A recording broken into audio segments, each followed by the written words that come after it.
ఒక అమ్మాయి ఉండిద్ది. ఆ అమ్మాయి వాళ్ళ అమ్మా నాన్నకి ఒక్కతే కూతురు. ఒక్కతే కూతురుంటే మనందరికీ తెలుసు కదా! ఎంత ప్రేమగా చూసుకుంటారో. అయితే వాళ్ళ అమ్మా నాన్న కూడా ఆ అమ్మాయిని చాలా ప్రేమగా చూసుకునేవాళ్ళు. ఎంత చూసుకునేవాళ్ళంటే అడగాలే గాని ఆకాశాన్నైనా తీసుకొచ్చి ఇచ్చేంత బాగా చూసుకునేవాళ్ళు. అయితే ఒకరోజు ఆ అమ్మాయి వాళ్ళ అమ్మ దగ్గరికొచ్చి చెప్పిద్ది. "అమ్మ, నాకొక అబ్బాయి అంటే చాలా ఇష్టం. నేను అబ్బాయిని పెళ్లి చేసుకోవాలనుకుంటున్నాను" అని చెప్పిద్ది. అలా చెప్పినప్పుడు వాళ్ళ అమ్మ అనిద్ది, "అమ్మ, నీకు తెలుసు కదా మనదెంత పరువు ప్రతిష్టలు గల కుటుంబమో. మీ నాన్నగారికి ఎంత పేరుందో తెలుసు కదమ్మా. మీ నాన్నగారికి ఇలాంటివంటే అస్సలు ఇష్టం ఉండదు. నీ మనసులో అలాంటివి ఏమీ పెట్టుకోకుండా అన్నీ మర్చిపోయి బాగా చదువుకమ్మా" అని చెప్పిద్ది. అయితే ఆ అమ్మాయి ఏం మాట్లాడకుండా తన రూమ్కి వెళ్ళిపోయింది. రోజులాగే ఒక రోజు కాలేజ్కి వెళ్ళింది. కాలేజ్కి వెళ్ళినప్పుడు తను చెప్పిద్ది, నేను ఇలా ప్రేమించిన అబ్బాయి చెప్పిద్ది, నేను ఇలా మన విషయాన్ని మా ఇంట్లో చెప్పాను. మా అమ్మ అలాంటివి ఏం పెట్టుకోవద్దు, అన్నీ మర్చిపోయి బాగా చదువుకమ్మా అని చెప్పిద్ది. చెప్పినప్పుడు ఆ అబ్బాయి ఏం చేస్తాడంటే ఆ అమ్మాయిని టెంపుల్ తీసుకెళ్ళిపోయి పెళ్లి చేసేసుకుంటాడు. పెళ్లి చేసేసుకున్న తర్వాత అమ్మాయి కూడా ఏం మాట్లాడకుండా అబ్బాయి వెనకమాల వెళ్ళిపోయిద్ది. వెళ్ళిపోయి మ్యారేజ్ లైఫ్ని చాలా ఎంజాయ్ చేస్తూ ఉంటుంది. ఇంట్లో పనులు కూడా చాలా ఇష్టపడి చేస్తూ ఉంటుంది. అలా రోజులు గడిచిపోయినాయి. కొన్ని రోజులు గడిచిన తర్వాత అమ్మాయి అసలు ఇంట్లో పని చేసుకోలేకపోయేది. చాలా నీరసంగా ఉండేది. ఏం తిన్నా కూడా వామిటింగ్స్ వచ్చేస్తూ ఉండేవి. అయితే ఒకరోజు చెప్పింది, "ఏమండి, నాకు చాలా నీరసంగా ఉంటుందండి" అని చెప్పింది. చెప్పినప్పుడు వాళ్ళ ఆయన ఏం చేస్తాడంటే డాక్టర్ దగ్గరికి తీసుకెళ్తాడు. డాక్టర్ దగ్గరికి తీసుకెళ్ళినప్పుడు డాక్టర్ చెప్తారు, "నువ్వు కన్సీవ్ అయ్యావమ్మా, నువ్వు చాలా రెస్ట్ తీసుకోవాలి, చాలా జాగ్రత్తగా ఉండాలి" అని చెప్తారు. చెప్పినప్పుడు అమ్మాయి అనుకునిద్ది, ఇప్పటి వరకు నేనే పిల్లలాగా అల్లరి చేస్తూ ఉండేదాన్ని, నాకు ఇప్పుడు పిల్ల పుట్టబోతుందని చాలా హ్యాపీగా ఫీల్ అయింది. తను ప్రెగ్నెంట్ అయిందని తెలిసి ఇరుగు పొరుగు వారందరూ పలకరించడానికి వస్తారు. పలకరించడానికి వచ్చిన వాళ్ళందరూ చెప్తారు, "అమ్మ, పండ్లు తినమ్మా, పండు లాంటి బిడ్డ పుట్టింది నీకు. అలాగే పాలల్లో కుంకుమ పువ్వు వేసుకొని తాగమ్మా, కుంకుమ పువ్వులాగా ఎర్రగా ఉన్న పిల్లలు పుడతారు" అని చెప్తారు.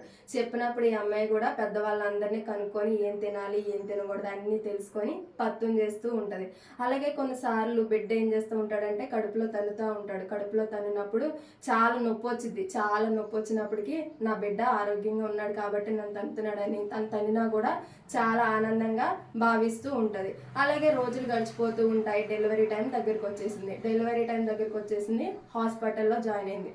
హాస్పిటల్లో జాయిన్ అయినప్పుడు తనకి నొప్పులు వస్తూ ఉంటాయి. నొప్పులు వస్తూ ఉంటుంటే తనకి అమ్మ అమ్మ అని అరుస్తూ ఉంటుంది. అమ్మ అమ్మ అని అరిచినప్పుడు తనకి సడన్గా వాళ్ళ అమ్మ గుర్తొస్తూ ఉంటుంది. గుర్తొచ్చి అప్పుడు అనుకునిద్ది, నేను కూడా తన కడుపులో ఉన్నప్పుడు మా అమ్మ కూడా నా కోసం ఎలాగే పత్యం చేసి ఉంటుంది. నేను కడుపులో తన్నినా కూడా మా అమ్మ నన్ను చాలా ఇష్టంగా భరించుంటుంది. అలాంటి తల్లిని నేను కాదనుకొని వచ్చేసాను. ఈ సమయంలో మా అమ్మ నాతో ఉంటే ఎంత బాగుండును, నేను చాలా ఇలాంటి సమయంలో మా అమ్మ నాతో ఉంటే ఎంత బాగుండని చెప్పి తన మనసులో బాధపడుతూ ఉంటుంది, ఏడుస్తూ ఉంటుంది. అయితే సడన్గా వాళ్ళ అమ్మ హాస్పిటల్కి వచ్చింది. హాస్పిటల్కి వచ్చి అప్పుడు ఏడుస్తున్న వాళ్ళ కూతురు కన్నీళ్ళు తుడుస్తుంది. "తల్లి, నువ్వు ఏడుస్తుంటే అందరూ నీకు నొప్పులు వచ్చి ఏడుస్తున్నావు అనుకుంటున్నారు, కానీ నాకు మాత్రమే తెలుసమ్మా, నీకు ఈ సమయంలో తల్లి అవసరం ఉందని, నీకు తల్లి గుర్తొచ్చిందని నాకు మాత్రమే తెలుసు. నువ్వు ఇక్కడ అమ్మ ఉంటే బాగుండని నువ్వు మనసులో అనుకున్నది నా మనసుకు వినిపించిందమ్మా.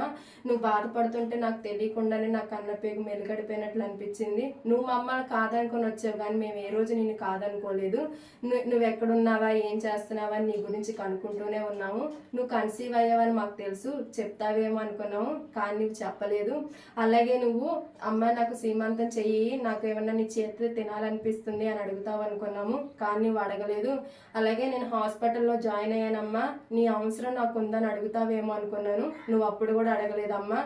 కానీ తప్పంతా నాదే. చిన్నప్పటి నుంచి నీకు ఏది ఇష్టమో నువ్వు అడగక ముందులే నీ ఇష్టాలన్నీ తీర్చిన మేము, నువ్వు ఒక అబ్బాయిని ఇష్టపడ్డావు అన్నప్పుడు మేము కాదన్నాము. ఈరోజు నువ్వు ఇలా ఒంటరిగా ఏడవడానికి కారణం నేనేనమ్మని చెప్పి వాళ్ళ అమ్మ ఏడుస్తూ ఉంటే అప్పుడు వాళ్ళ కూతురు వాళ్ళ అమ్మ దగ్గరికి వచ్చి వాళ్ళ అమ్మ కన్నీళ్ళు తుడుస్తూ ఇలా అంటది, "ఆడతనానికి అర్థం అమ్మ, అంతులేని ప్రేమకు నిదర్శనం అమ్మ, ఆప్యాయత అనురాగాలకు అంకితం అమ్మ, ఆపదలు ఆదుకునే ఆది పరాశక్తి అమ్మ, ఆత్మగౌరవాన్ని కోల్పోకుండా ఎలా జీవించాలో అందరికీ ఆదర్శం అమ్మ, నూతన సృష్టికి శ్రీకారం అమ్మ, అందమైన జీవితం గడపాలంటే అందరికీ కావాలి అందమైన అమ్మ ప్రేమ."